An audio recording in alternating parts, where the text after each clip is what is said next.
Well, I think my strongest two connections are what I've, in a way, been living my life at around, which is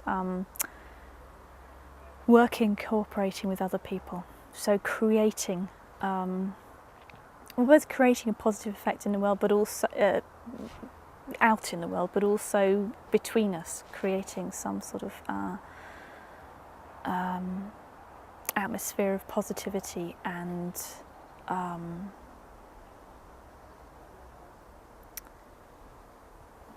cooperation is a word that keeps coming to mind. Friendship.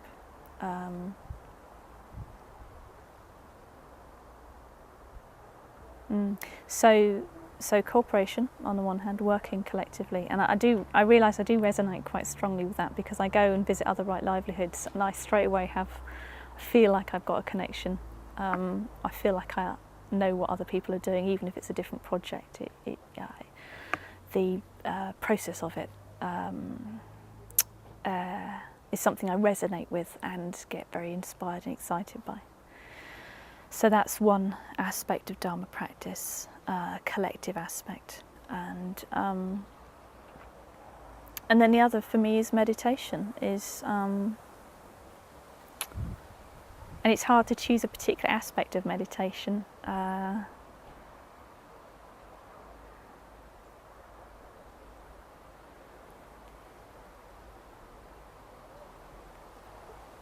mean, I think even just the basics, going back to the basics of mindfulness and metta, just learning them from scratch again and again, I find really helpful. They're so powerfully transformative, just those two practices alone, without adding anything else on.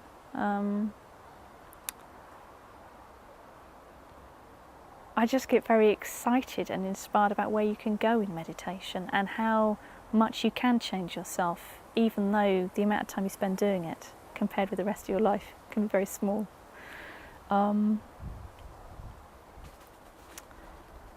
Yeah, so for me, a real treat, a real treat for me at the moment is going on intensive meditation retreats, and particularly going on the Buddha Field intensive meditation retreats, where you're combining being in nature, being in the elements with meditation. I suppose that's something that I really appreciate. In a way, I wish we did more of that in the movement. I wish we did much more of our practice outdoors, on the earth,